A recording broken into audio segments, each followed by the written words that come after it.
Today, agendas. The DFA Daily to the 20th of July 2020.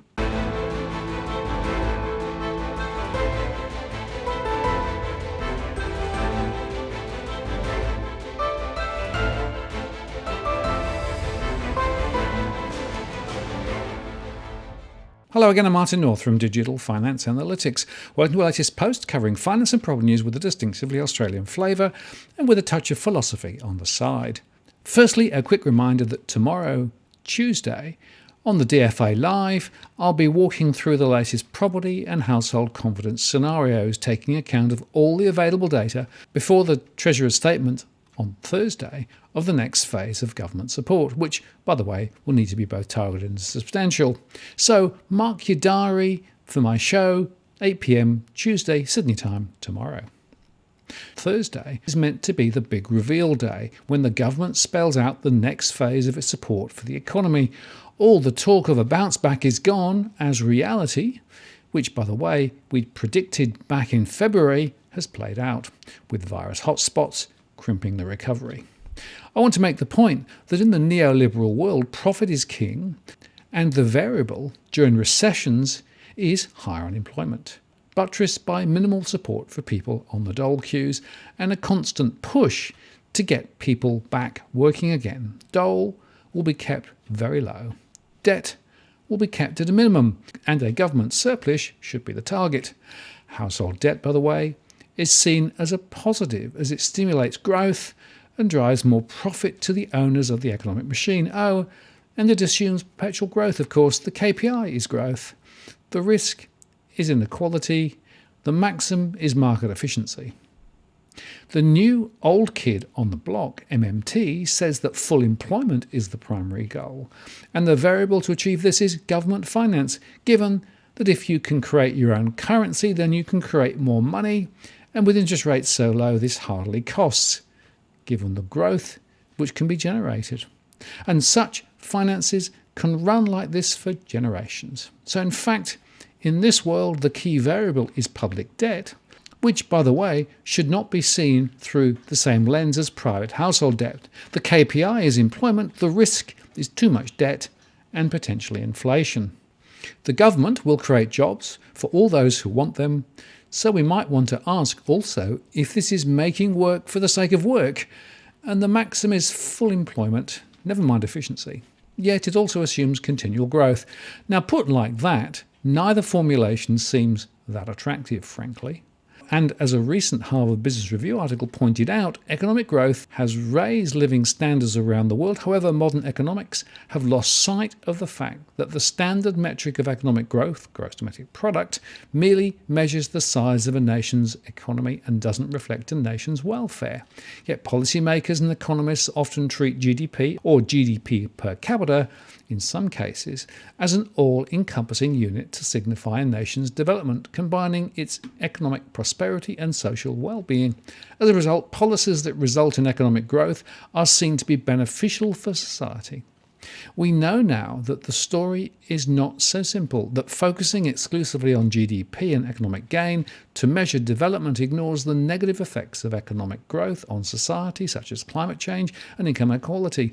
It's time perhaps to acknowledge the limitations of GDP and to expand our measures of development so that it takes into account a society's quality of life. For example, India is beginning to focus on the ease of living of its citizens.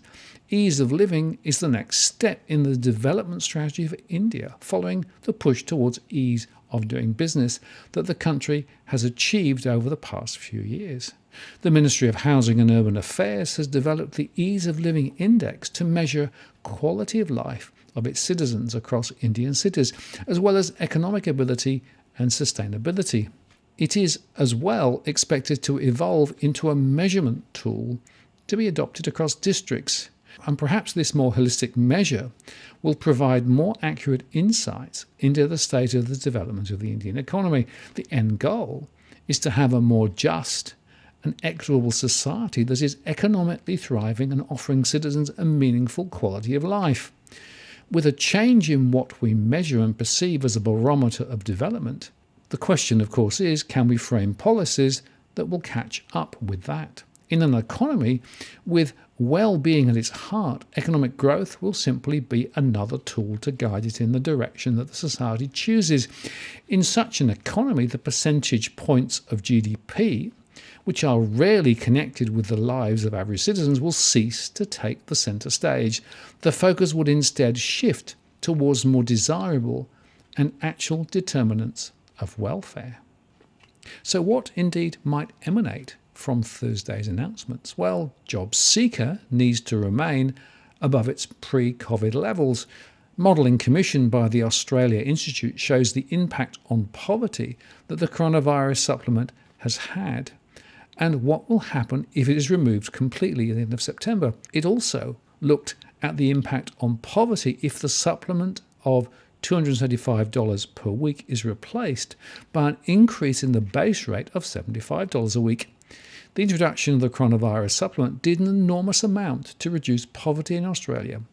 With that single change, 425,000 people were lifted out of poverty. However, the supplement has a legislated end date of the 24th of September 2020. The recession brought on by the pandemic has already increased unemployment by 2%, and is expected to increase further before the end of September. If the supplement is removed in September as legislated, this would result in more than 650,000 people pushed into poverty. If the supplement is instead replaced by an increase in the base rate of $75 a week, 505,000 people will be pushed into poverty. Increasing the base rate by $75 does improve the situation slightly, but not enough to stop 500,000 people from entering poverty. Of those being placed into poverty as a result of the removal of the coronavirus supplement at the end of September, 120,000 will be children aged between 0 and 14. And poverty in childhood can have crippling lifelong effects on the child's cognitive development, social, emotional, and behavioural development, as well as a range of adverse health outcomes. They say that if the supplement is instead replaced by an increase in the base rate of $75 a week, about 90,000 children will be moved into poverty. The vast majority of those moved into poverty either rent or have a mortgage. Comparing the number of people who will be in poverty if the supplement is removed in September with the number of people who were in poverty before the pandemic, about 500,000 either have a mortgage, 242,000, or rent, 246,000, and most of the remaining own their own home outright or are in public housing. And they say if the supplement is removed, there is little doubt that for many Australians it will become increasingly difficult for people to pay a mortgage or pay the rent. This will not only mean an increased likelihood in homelessness, but also increasing pressure on the banking system. Additionally, if hundreds of thousands of additional people fall into poverty all at the same time, there will be a potential increase in people being unable to pay rent. And this will have a knock-on effect to those who own residential investment properties. Investment property owners also face consequences as a result of the ending of the coronavirus supplement. Replacing the coronavirus supplement with a $75 increase in the base rate will not significantly decrease the number of renters and mortgagees going into poverty. 211,000 mortgagees and 165,000 renters will still face poverty, a smaller fall compared to no increase, but still a significant impact on the lives of hundreds of thousands of Australians. Now, today's announcement to extend loans to businesses will hardly assist at all. Small employers will be given greater access to the $40 billion loan scheme to help them through the recession when the federal government overhauls its flagship JobKeeper payment this week. The expanded loan scheme will offer companies 4 times the amounts previously allowed, up to a new cap of $1 million, while extending repayment times from 3 to 5 years. And the existing scheme, which offered up to $40 billion of loan guarantees, only led to $1.5 billion of loans being made in the original scheme. The major banks are backing the easier rules for securing the loans and appear willing to lend to the thousands more companies with their risks reduced because half the loan value would be guaranteed by the Commonwealth. The expanded scheme will allow businesses to access more credit for a longer period of time, Mr. Frydenberg said in a statement. Australian Bankers Association Chief Anna Bligh said the changes would open up the scheme to more small and medium businesses needing help. But, as the bank doctor wrote today, there are two very simple reasons why the scheme has not worked to date, and these same reasons explain why it is unlikely to work any better in the future. Firstly, SMEs are reluctant to borrow more when they don't know when this pandemic will end, and no one knows when this will be, especially, of course, if you live in Victoria. If they are reluctant to borrow up to $250,000 for up to 3 years, why would they be more inclined to borrow up to $1 million for 5 years, despite the fact that the scope of the scheme has been expanded somewhat? And it doesn't matter whether the purpose is working capital or for a long-term investment. Until they can see a future, they will remain reluctant to borrow. Secondly, banks are not going to provide unsecured debt to small businesses that may not survive. If they don't want to lend up to $250,000 unsecured for up to 3 years, why would they want to lend more money for a longer period? For most SMEs, more debt at this time is just not the solution, and expecting banks to provide more unsecured debt to businesses that may not survive is not in anyone's interests. Offering a guarantee for half the loans written has not induced banks to take more risks or lend more than they would have otherwise done so. And what about the rental time bomb then? Well, as reported in The Guardian, we really don't know how many renters have deferred rents due to be paid. The only exception was Queensland's Real Estate Institute, which has surveyed its 1,200 agencies with property management businesses and found that only 6.05% of residential rental tenants had qualified as COVID-19 impacted under the state government's COVID-19 emergency response regulation. However, property managers had negotiated an additional 14% of temporary rent reduction requests beyond the regulation, representing more than 10,800 residential tenancies. The bulk of these temporary rent reduction reviews took place across Brisbane at 37.2%, the Gold Coast at 14.88%, the Sunshine Coast at 12.09%, and Cairns at 6.51%, with the majority of tenants requiring a rent reduction of up to $100 a week, around 69.3%. The survey did not say whether these temporary reductions were done as a deferral and repayable or as rent relief. All states have implemented moratoriums on evictions until late September, and some have schemes to help landlords and tenants negotiate rental reductions for people whose income is affected by the COVID-19 slowdowns. Some states, like Victoria, have offered grants of $2,000 to renters to help them. But there is anecdotal evidence that some renters are finding that they thought they had negotiated the cut, only to find that the landlord had offered a deferral. Bureaucrats, agents and even tenant advocates say no one knows how many renters are running up debts under COVID-19 regulations. So renters are facing a financial time bomb in September when state protections against eviction are due to expire, and many could be asked to repay deferred rent or begin paying their full rent again. But no one has a clear idea how big the problem might be or what effects it could have on the economy and the property market. Labor asked several bureaucrats at a Senate hearing into homelessness last week about the extent of rental debt.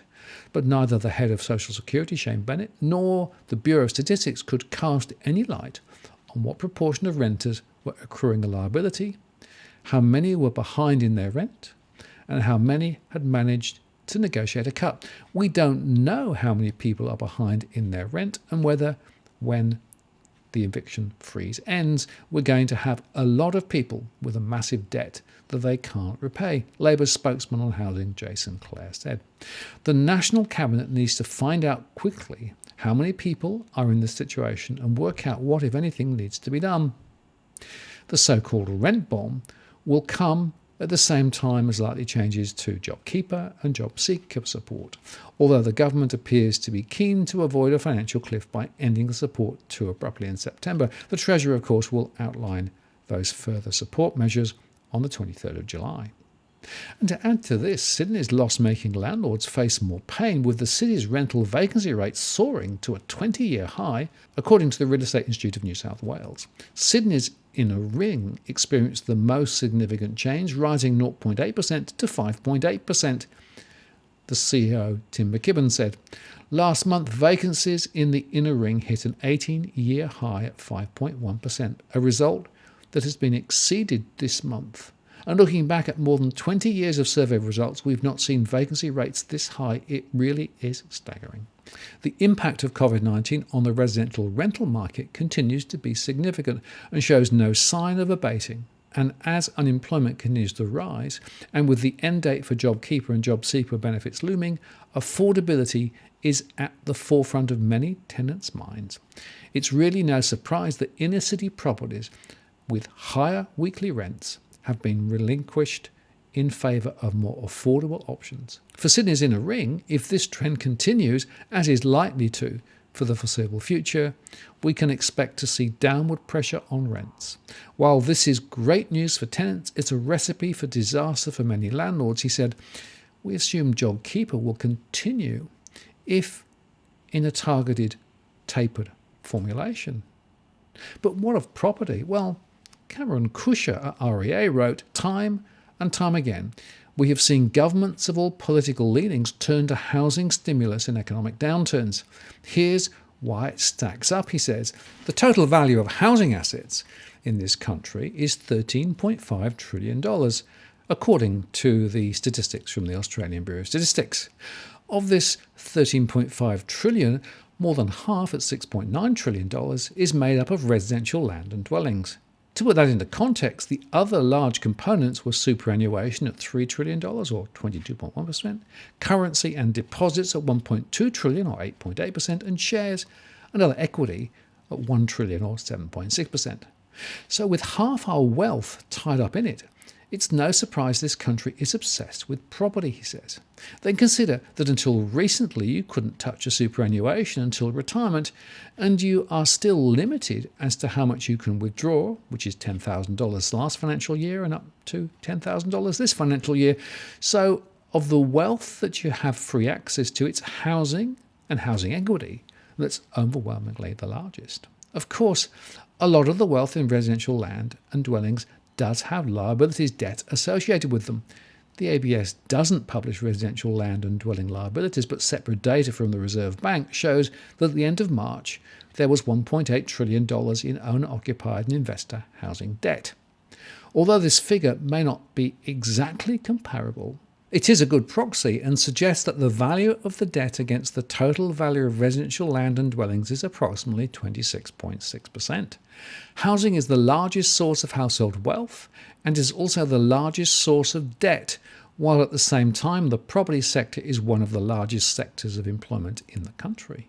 There is a wide range of research showing that there is a multiplier effect for every dollar spent on housing, leading to additional spending throughout the economy. While it may seem unfair that in periods of economic downturn, stimulus for the housing and construction sectors is prioritised over other sectors of the economy, when you break the numbers out like this, you can see why. Given the majority of household wealth is stored in housing, if you can stimulate this sector and stop price falls or encourage price increases, people will feel wealthier and in turn are likely to go and spend elsewhere in the economy, stimulating economic growth.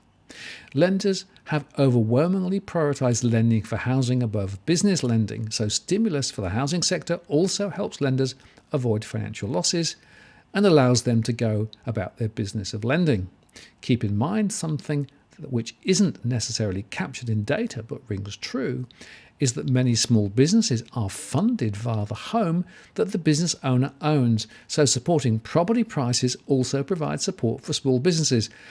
None of this is to say that stimulus for housing is the way it should be, nor does it mean that every economic downturn will result in housing market stimulus.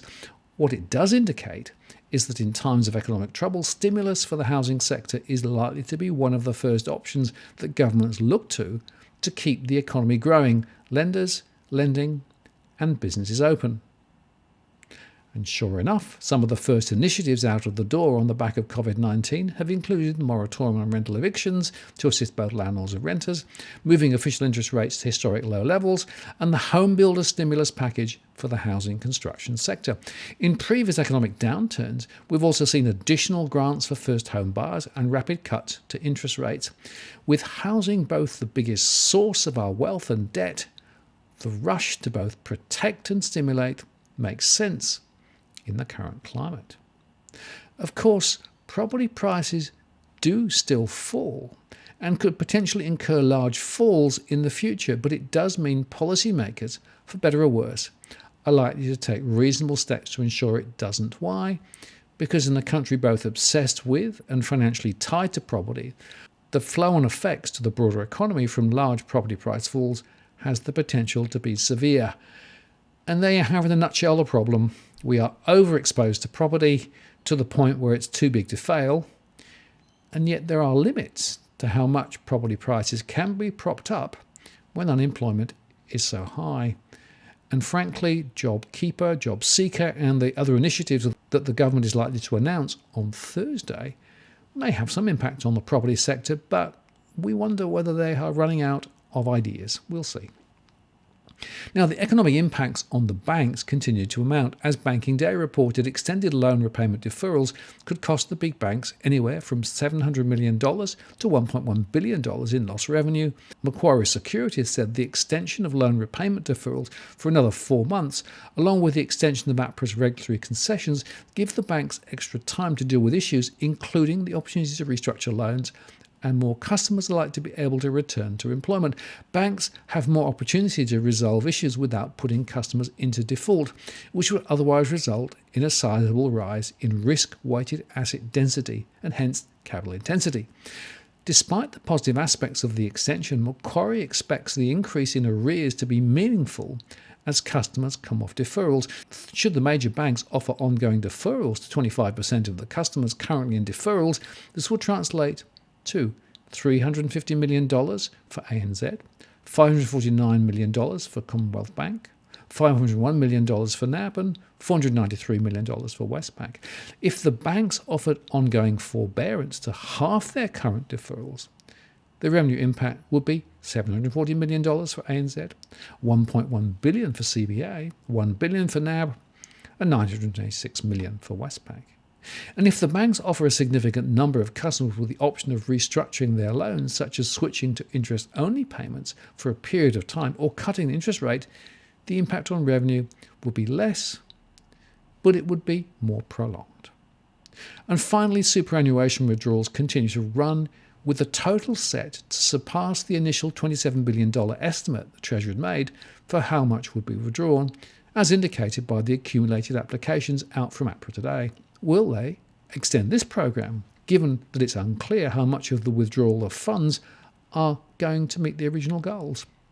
Over the period, they say, from the inception of the scheme on the 20th of April to the 12th of July, payments made to eligible members have taken on average 3.2 business days from receipt of the ATO advice, and 96.2% have been made within 5 business days. And over the week to the 12th of July, 581,000 applications were received by funds, of which 109,000 were initial applications and 472,000 were repeat applications. This brought the total number of initial applications to 2.8 million and repeat applications to 0.8 million since the inception of the scheme. And over the week to the 12th of July, superannuation funds made payments to 734,000 members, bringing the total number of payments by funds to their members to approximately 3.3 million since inception. The total value of payments during the week was $6.2 billion, with $25.3 billion paid since inception.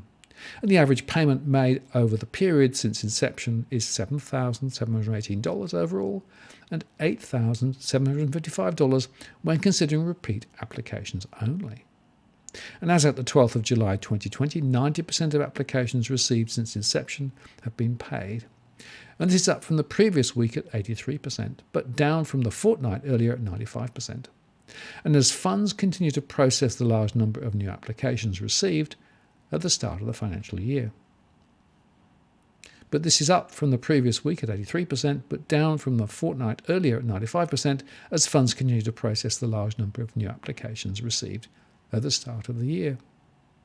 Of course, we should be looking to more fundamental tax reform, a focus on tax leakage from the corporate sector. Even if the consumer tax cuts are brought forward, this will not help those not employed and will benefit the more affluent. We suspect the package on Thursday will frankly be a dog's breakfast, with no real reform at all. As I said earlier, in an economy with well-being at its heart, economic growth will simply be another tool to guide it in the direction that the society chooses. If only, I think we're going to see more of the same old, no real strategic thought, and considerable amounts of reactive policy. I'm Martin North from Digital Finance Analytics. Many thanks for watching, and I'll see you again next time.